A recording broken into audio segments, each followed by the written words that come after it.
अगली देखते हैं। अच्छा, ये है चैप्टर 7 की वर्स 54 सूरह यासीन, जो आप बड़े मजे से कुरान ख्वानियां और सूरह यासीन करवाते हैं अपने घर में। उसके अंदर ये बोंगियां लिखी होती कि अभी अरबी के अलावा उर्दू में पढ़ लिया करो। Indeed your Lord is Allah who created the heavens and earth in 6 days and then established himself above the throne। ये वही आयत है, इसका अक्सर मैं इसको पकड़ लेता हूँ कि 6 दिनों में अल्लाह ने तुम्हारी आसमान और जमीन बना दिए, बिल्कुल गलत। और फिर उसके बाद अपना तख्त के ऊपर जाके बैठ गया। गेम ऑफ थ्रोन्स चल रही है यहाँ पे। अभी बना दिया चांद तारे सूरज बना दिया, अब मैं थोड़ा ना बैठ जाऊं अपने तख्त के ऊपर। ही covers the night with the day chasing it rapidly, यानी वो रात को दिन में बदल देता है, दिन को रात में बदल देता है। और वही है जिसने सूरज, चांद और सितारों को अपने मातहत किया है। Unquestionably his is the creation and the command blesses the lover. फिर वही बात, इसमें खैर दिन और रात का जिक्र पिछले जुमले में हुआ और अगले जुमले में सूरज, चांद और सितारों के मदार का जिक्र हुआ। और ये फिर वही बात आती, सितारों का कौन सा मदार है। तो आपने हवाला नंबर 8 बयान करते हुए ना अपने उस्ताद की, अपने जाहिल नलायक उस्ताद की नालायकी आपने भी नकल कर ली। आपने कहा ये सूरह यासीन जो आप अरबी नहीं पढ़ते हो, तो भाई जो आपने सामने आयत रखी हुई है ना, आप आंखें खोल के उसे देख लेते तो आपको पता लग जाता कि ये सूरह यासीन नहीं है, ये सूरह आराफ सूरह नंबर 7 आयत नंबर 54 है। वो भाई आपके सामने रखा तो हुआ, लिखा हुआ, और उसमें लिखा हुआ है 7:54, यानी सूरह आराफ की आयत नंबर 54, जबकि सूरह यासीन का सूरह नंबर 36 है। अभी पहले 7वां वाला तो आपने दिया है, फिर भी आप बकवास कर रहे हो, क्योंकि उस्ताद ने आपको बकवास करनी सिखाई है। तो बहरहाल अल्लाह ताला फरमाते हैं, इन्ना रब्बकुमुल्लाहुल्लज़ी खलक़स समावाति वल अर्ज़ फ़ी सित्तति अय्यामिन सुम्मा इस्तवा अलल अर्शि युग़शिल लैला नहारा यत्लुबुहु हसीसन वश्शम्स वल क़मरा वन्नुजूमा मुसख्खरातिन बिअम्रिही अला लहुल खल्क़ु वल अम्रु तबारकल्लाहु रब्बुल आलमीन, तबारकल्लाहु रब्बुल आलमीन। यकीनन तुम्हारा परवरदिगार वो अल्लाह है जिसमें आसमानों और ज़मीन को 6 दिन में पैदा किया, फिर अपने अर्श पर मुतमक्कन हो गया। वही रात को दिन पर ढांप देता है और फिर रात के पीछे दिन, फिर दिन रात के पीछे दौड़ा चलाता है, और सूरज, चांद, सितारे सब इसके हुक्म के ताबे हैं। याद रखो, इसी ने पैदा किया है तो हुक्म भी उसी का चलेगा। बड़ा बाबरकत है अल्लाह ताला जो सारे जहानों का परवरदिगार है। अगली देखते हैं। अच्छा, ये है चैप्टर 7 की वर्स 54 सूरह यासीन, जो आप बड़े मजे से कुरान ख्वानियां और सूरह यासीन करवाते हैं अपने घर में। उसके अंदर ये बोंगियां लिखी होती कि अभी अरबी के अलावा उर्दू में पढ़ लिया करो। Indeed your Lord is Allah who created the heavens and earth in 6 days and then established himself above the throne। ये वही आयत है, इसका अक्सर मैं इसको पकड़ लेता हूँ कि 6 दिनों में अल्लाह ने तुम्हारी आसमान और जमीन बना दिए, बिल्कुल गलत। और भाई पहली बात तो ये है कि 6 दिन आपने कहा गलत। थोड़ी अरबी ज़ुबान सीखें। जब अरबी ज़ुबान में कायनात के हवाले से दिन कहा जाएगा अय्याम, उसके लिए अय्याम का लफ्ज़ है, यौम अय्याम। अय्याम एक यौम 24 घंटे का होता है दुनिया के कॉन्टेक्स्ट में। एक यौम क़यामत का अल्लाह ताला ने खुद कुरान में बताया है, वो भी होता है, और वो 1000 साल का भी हो सकता है दुनियावी हवाले से। और एक यौम 50,000 साल, दुनियावी 50,000 साल का भी हो सकता है। और कायनात के कॉन्टेक्स्ट में एक यौम कितने हज़ार, कितने लाख, कितने करोड़ साल का है हम नहीं जानते। अल्लाह ताला ने यौम का लफ्ज़ हमारी महदूद सोच, हमारी महदूद अकल के लिए इस्तेमाल किया है, क्योंकि हमारी ज़ुबान में, दुनिया के लोगों की ज़ुबान में वक्त का तयन करने का पैमाना ही नहीं है। तो जो पैमाना मौजूद है ना, उसी को अल्लाह ताला ने मुहावरतन इडियोमेटिकली कह लें या मेटाफिज़िकली, यानी कि अल्लाह ताला ने मेटाफिज़िकली इस्तेमाल किया है ताकि हम थोड़ा अंदाज़ा लगा सकें, इमेजिन कर सकें। वरना हम इंसान हैं और हमारी महदूद सोच और हमारी ज़ुबान की महदूदियत उस यौम को, उस दिन के तूल को, उस वक्त को समझ नहीं सकते।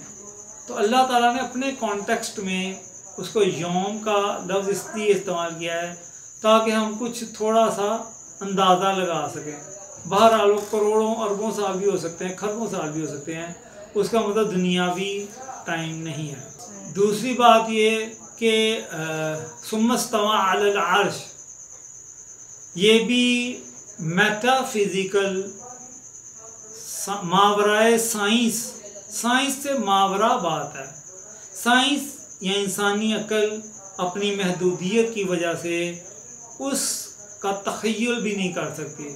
तो अल्लाह ताला ने इंसान की महदूद सोच, महदूद अल्फाज के बावजूद सुम्मस्तवा अलल अर्श का लफ्ज़ इस्तेमाल करके बताया कि वो अपने अर्श पर मुतमक्किन हो गया।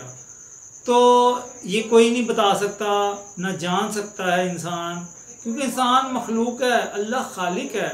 खालिक से मुतालिक मखलूक कैसे ख्याल करें? जो आपने तस्वीर लगाई है ना, ये यूनानी या मसीही लोगों का तख़य्युल है, मुसलमानों का ऐसा कोई तख़य्युल नहीं है। हम नहीं जानते अल्लाह की ज़ात कैसी है, हम नहीं जानते उसका अर्श कैसा है, और हम नहीं जानते वो उससे मुतमक्किन कैसे होता है। लिहाजा आपका इमेजिनेशन में लाना एक अहमकाना और बोंगा अमल है और एक बकवास अमल है। हमने ऐसा कभी क्लेम नहीं किया कि वो तख़य्युल में आने वाली चीज़ है। भाई जब अल्लाह ने ज़मीन के रेफरेंस से सितारों के मदार का जिक्र ही नहीं किया तो आप क्यों बकवास कर रहे हो, क्यों बोंगी छोड़ रहे हो? एम बार बार एक ही बकवास किए चले आ रहे हो, हर बार रोज बोंगी। हवाला नंबर 9 सूरह फुस्सिलत सूरह नंबर 41 आयत नंबर 37 आपने पेश की है। अल्लाह ताला फरमाते हैं वमिन आयातिहिल लैल वन नहार वश्शम्स वल क़मर ला तस्जुदू लिश्शम्सि वला लिलक़मरि वस्जुदू लिल्लाहिल्लज़ी ख़लक़हुन्ना इन कुंतुम इय्याहु ता'बुदून। तो भाई ये आयत आपके लिए नहीं है, क्योंकि आप तो किसी की इबादत करना पसंद ही नहीं करते। तो ये तो अल्लाह ताला उनको कह रही हैं जो किसी की इबादत करना चाहते हैं, किसी खुदा को मानते हैं, उनकी इस्लाह कर रहे हैं। और दूसरी बात ये कि अल्लाह ताला कह रहे हैं कि ये अल्लाह की निशानियों में से हैं। तर्जुमा बयान कर देता हूँ दोबारा से। ये रात और दिन, सूरज और चाँद सब अल्लाह की निशानियों में से हैं। ना तो तुम सूरज को सजदा करो और ना चाँद को, बल्कि अल्लाह को सजदा करो जिसने उन्हें पैदा किया है, अगर तुम वाकयातन किसी की इबादत करना चाहते हो। अच्छा चले, बहुत हो गया, अब आखिरी आयत हो जाए। मेरा ख्याल हमने पॉइंट दे दिया काफी, तो इसी तरह की एक और आखिरी बोंगी हम आपको दिखा देते हैं। अच्छा ये भी गलत। और अल्लाह ही वो है जिसने आसमानों को बगैर सतूनों के बुलंद कर रखा है। अब आसमान तो कोई चीज है ही नहीं, उसके लिए सतूनों की क्या जरूरत है? हवाला नंबर 10 सूरह राद सूरह नंबर 13 आयत नंबर 2 अल्लाहुल्लज़ी रफ़अस-समावाति बिग़ैरि अमदिन तरौनहा सुम्मा इस्तवा अलल अर्शी वसख़्ख़र अश-शम्स वल क़मर कुल्लुन यजरी लिअजलिन मुसम्मा युदब्बिरुल अम्रा युफ़स्सिलुल आयाति लअल्लकुम बिलिक़ाइ रब्बिकुम तुक़िनून। अल्लाह वो है जिसने आसमानों को ऐसे सहारों के बगैर बुलंद किया जो तुम्हें नज़र आते हों, और वो अर्श पर मुतमक्किन हो गया, और सूरज और चाँद को एक ख़ास कानून का पाबंद बनाया। हर चीज़ उसके मुकर्ररा मुद्दत तक के लिए चल रही है। वही कायनात के निज़ाम की तदबीर करता है और अपनी निशानियाँ तफसील से बयान करता है ताकि तुम लोग अपने परवरदिगार से मुलाकात का यकीन करो। तो भाई आप कह रहे हैं अर्श कोई चीज़ नहीं है, आसमान सॉरी आप कह रहे हैं समावात, आसमान कोई चीज़ नहीं है। तो भाई मैं आपको ये जो BBC ने बनाया ना वीडियो, मैं इसके हवाले से आपको बताता हूँ कि ये साबित हो रहा है। ये BBC वाले कह रहे हैं कि आसमान भी एक चीज़ है। इसको टाइम एंड स्पेस फैब्रिक कहते हैं। ये वीडियो देखिए और सीखिए कि आसमान एग्जिस्ट करता है। Until the early 20th century, physics was mostly explained in terms of Isaac Newton's laws. For Newton, gravity was a force generated by the mass of an object, causing them to attract to each other, heavier objects pulling others more intensely. This is why we stand on the ground on Earth, said Newton. It attracts us to its centre, and it's why planets move around the sun. For Newton, gravity is a force with immediate action, regardless of the distance between the bodies. Problems like that suggested to Einstein that gravity could have a different explanation than Newton thought. Between 1905 and 1915, Einstein developed the theory of general relativity. He imagined the three dimensions of space and the dimension of time together as a kind of fabric surrounding us, shaped by the presence of celestial bodies. He called it space-time. Imagine the sun as a heavy bowling ball placed in the middle of a trampoline. The ball makes the surface of the trampoline dip, right? This curvature is what we feel as gravity. So for Einstein, the Earth and the other planets remain in orbit not because the sun attracts them, but because the sun is such a massive star that other celestial bodies follow the curve it generates in the space-time fabric. Now, gravity is no longer considered a force of attraction between two bodies as Newton thought. It is an effect of the space-time curvature on bodies. In other words, what Einstein demonstrated is that until then, we had been seeing the universe in the wrong way. जिसको किसी सहारे के बगैर बनाया invisible है, तो अगर BBC वाले मान रहे हैं, साइंसदान मान रहे हैं, और ये पता कौन कह रहा है? टाइम और स्पेस का फैब्रिक आइजैक न्यूटन नहीं कह रहा, पुरानी बात है आइजैक न्यूटन की, आइंस्टाइन कह रहा है। ये देखें, talk about things moving along surfaces in this space-time fabric. Like the surface of a trampoline, this unified fabric is warped and stretched by heavy objects like planets and stars. And it's this warping or curving of space-time that creates what we feel as gravity. A planet like the Earth is kept in orbit not because the sun reaches out and instantaneously grabs hold of it, as in Newton's theory, but simply because it follows curves in the spatial fabric caused by the sun's presence. And so, with this new approach, Einstein resolved the conflict with Newton over how fast gravity travels. And more than that, Einstein gave the world a new picture for what the force of gravity actually is. Its warps and curves in the fabric of space and time. Einstein called this new picture of gravity general relativity. आपका बुजुर्ग, आपका बाबा, जिसको आप मानते हैं, वो कह रहा है समावात मौजूद है, फैब्रिक मौजूद है, टाइम एंड स्पेस का फैब्रिक मौजूद है। आपको इतने जाहिल हैं, आप कहते हैं जी जो ग्रेविटी, आइए जरा एक लम्हे के लिए ना ग्रेविटी पे बात करते हैं। और भाई ग्रेविटी पता है आपको किसको कहते हैं? ग्रेविटी एक ऐसी चीज़ है जिसको फिजिकली साबित नहीं किया जा सकता, ये सिर्फ एक तसव्वुर है, एक तख़य्युल है।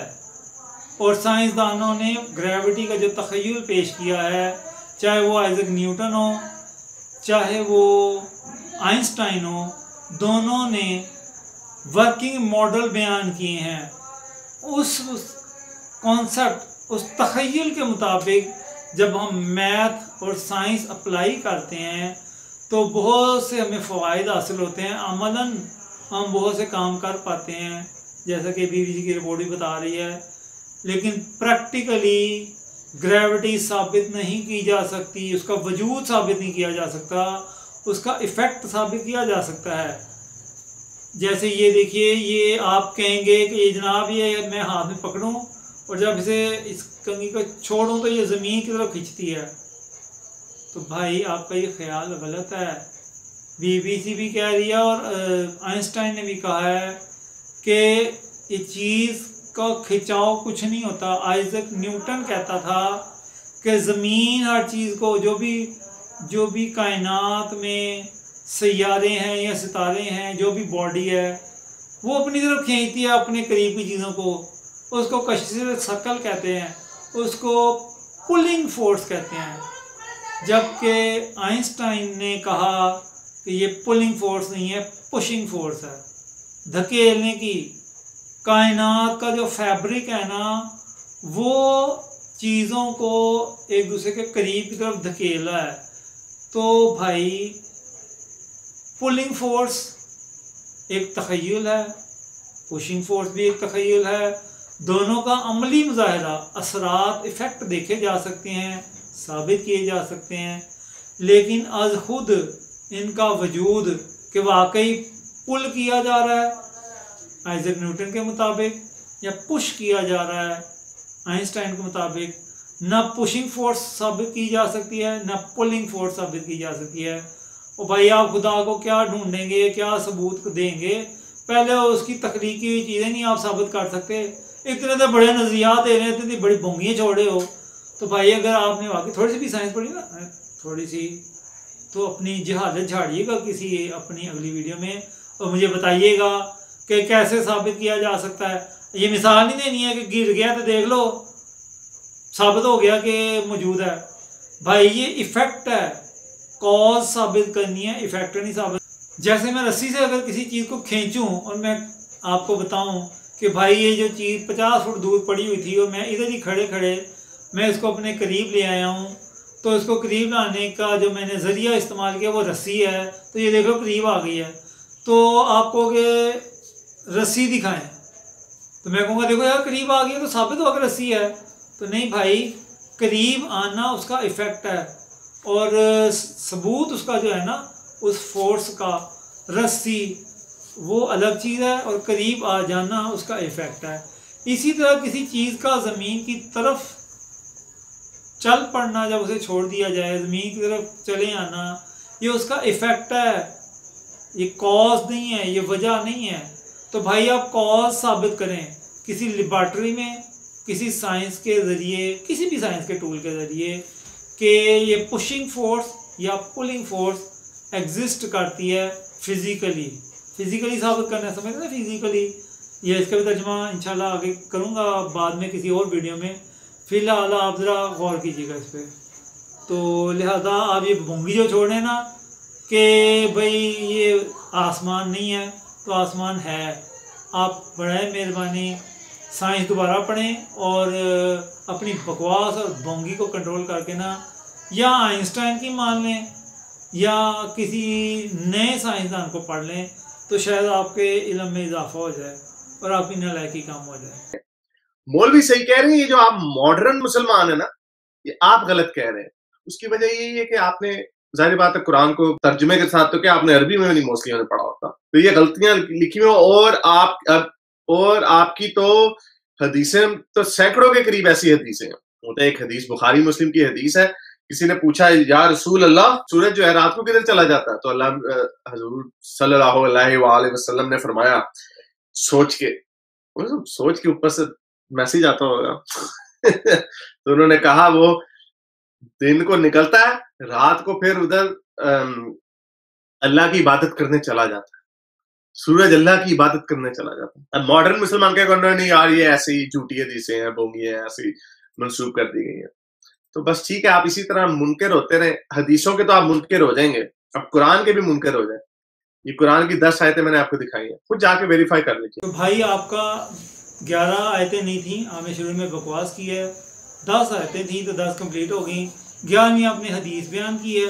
तो मैं हदीस का मुनकर नहीं हूँ, मैं बिल्कुल इस हदीस को ऑन करता हूँ, मानता हूँ। और आए पढ़ते हैं कि अल्लाह के रसूल सल्लल्लाहु अलैहि वसल्लम फरमा क्या रहे हैं। तो आपका हवाला नंबर 11 सही बुखारी जिल्द नंबर 4 हदीस नंबर 3199।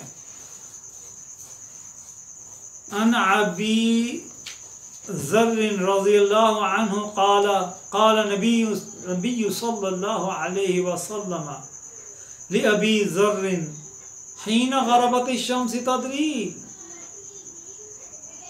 हज़रत अबी ज़र रज़ियल्लाहु ताला अन्हु फरमाते हैं कि रसूल पाक सल्लल्लाहु अलैहि वसल्लम ने मुझे पूछा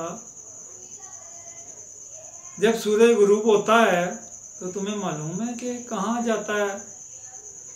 ऐना तज़हबू, कहाँ जाता है? क़ुल्तु अल्लाहु व रसूलुहु अअलमु, मैंने कहा अल्लाह और उसका रसूल जाने। हालांकि ये देखें अदब का तकाजा, कितनी मोहब्बत और कितना अदब करते थे वो रसूल पाक सल्लल्लाहु अलैहि वसल्लम का, उनके सहाबी, कि वो रोज़ देखते थे कि वो मगरिब में जाता है। आम कोई नालायक इंसान होता हो तो सादा सा यही बात करता कि जनाब आपको नहीं पता मगरिब को गुरूब हो जाता है, तो भाई वहाँ मगरिब पे चला जाता है। नहीं, उन्होंने ये नहीं कहा। उन्होंने बड़े अदब से, बड़े मोहब्बत से कहा अल्लाह व रसूलुहु अअलमु, अल्लाह और उसका रसूल जाने। तो ये उनकी समझदारी, सहाबी की समझदारी, उनकी अक्लमंदी, उनकी मोहब्बत, उनकी अकीदत ये बताती है कि वो समझ गए कि रसूल पाक सल्लल्लाहु अलैहि वसल्लम कुछ सिखाना चाह रहे हैं, इस वजह से ये सवाल किया है। तो नबी पाक सल्लल्लाहु अलैहि वसल्लम ने फरमाया क़ाला फ़इन्नहा तज़हबु हत्ता तस्जुदु तहतल अर्श।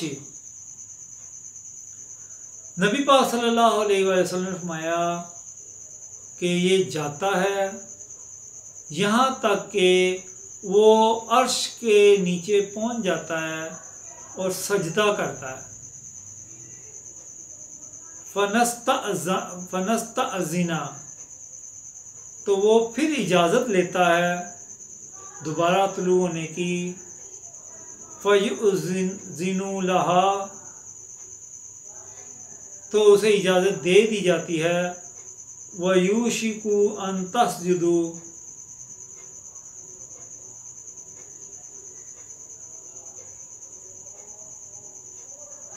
फिर वो दिन करीब है जब ये सजदा करेगा।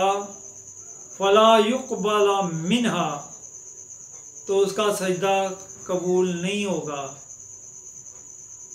व तस्तअज़िना फला युज़न लहा, और वो दोबारा मशरिक़ से तुलू होने की इजाज़त चाहेगा तो उसको इजाज़त नहीं दी जाएगी। युक़ालु लहा, उसे कहा जाएगा इरजिई मिन हैसु जिअती, जहाँ से आए हो ना वापस उस तरफ को चले जाओ। फ़ततलुउ मिन मग़रिबिहा, तो फिर वो तुलू होगा, उस वक्त तुलू होगा मग़रिब से। फ़ज़ालिका क़ौलुहु तआला, तो ये है अल्लाह ताला का कौल सूरह यासीन की आयत नंबर 38 में। वश्शम्सु तजरी लिमुस्तक़र्रिन लहा ज़ालिका तक़दीरुल अज़ीज़िल अलीम। तो सूरज एक ख़ास मुकर्ररा वक्त के लिए और ख़ास मुकर्ररा रास्ते पर सफ़र कर रहा है, जो कि अल्लाह का मुकर्रर करदा रास्ता है, इसी की तरफ इशारा है। तो भाई जब अल्लाह की मर्ज़ी होगी, अगर अल्लाह कह रहा है कि सूरज, अल्लाह के रसूल सल्लल्लाहु अलैहि वसल्लम बता रहे हैं कि एक दिन आएगा सूरज मगरिब से तुलू होगा, आज मशरिक़ से तुलू होता है, एक दिन आएगा मगरिब से तुलू होगा।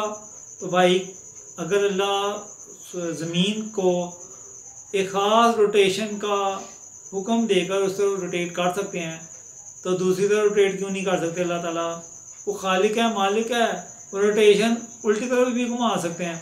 तो अगर अल्लाह ताला ज़मीन को रोटेट करते हैं मगरिब से मशरिक़ की तरफ अपने ही एक्सेस पे, तो अगर अल्लाह चाहे तो उसकी रोटेशन रोक के मगरिब से मशरिक़ की तरफ रोटेट करने की बजाय मशरिक़ से मगरिब की तरफ ज़मीन रोटेट करना शुरू हो जाएगी, तो सूरज ऑटोमेटिकली मगरिब से तुलू होगा ना। तो क्यों नहीं कर सकते अल्लाह ताला? क्या बोंगी छोड़े यार, ये साइंस से मावरा बात है, इसको हम मावरा साइंस बात कहते हैं, बियॉन्ड साइंस, साइंस की हदूद से बाहर की बात है। और शायद एक टाइम आया कि साइंसदान भी ये रियलाइज़ करेंगे, कबूल कर लेंगे कि हाँ ये मुमकिन है।